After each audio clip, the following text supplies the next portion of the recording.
राधा और रुक्मणी की कहानी।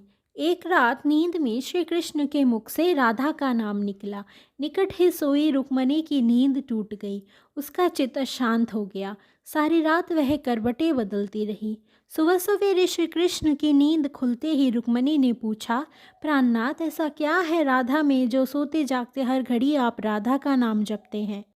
श्री कृष्ण मुस्कुराए, बोले, जानना चाहती हो प्रिय? रुक्मणी ने हामी भरी। एक परीक्षा देनी होगी तुम्हें, कहो तैयार हो? श्री कृष्ण ने पूछा। रुक्मणी तैयार हो गई। श्री कृष्ण रुक्मणी को लेकर यमुना तट की ओर चल पड़े। राधा को भी संदेश भिजवा दिया गया। जब तीनों यमुना तट पर पहुँचे तब श्री कृष्ण ने अपना एक केश तोड़ा और उसके द्वारा यमुना के इस पार से लेकर उस पार तक एक महीन पुल बना दिया। उसके बाद श्री कृष्ण ने यमुना से 2 मटकी भरी। एक मटकी रुक्मणी को दी, एक राधा को, और बोले, मेरे प्रेम का स्मरण करते हुए ये मटकी पुल के पार पहुंचा दो। रुक्मणी मटकी लेकर पुल पर चलने लगी। कुछ देर चलने के बाद जब उसने पुल के दूसरे ओर देखा तो सशंकित हो गई। उसके कदम डगमगाने लगे।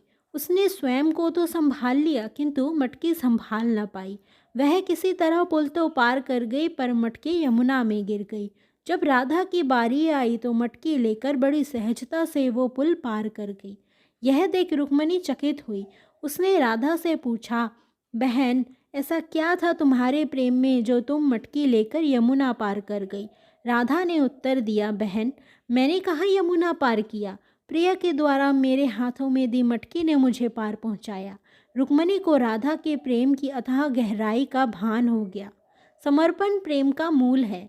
जहाँ समर्पण है वहाँ पूर्ण विश्वास है, शंका के कोई चिन्ह नहीं।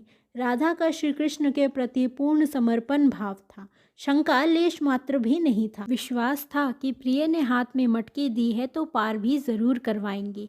सीख, प्रेम करे तो पूर्ण समर्पण भाव से करे।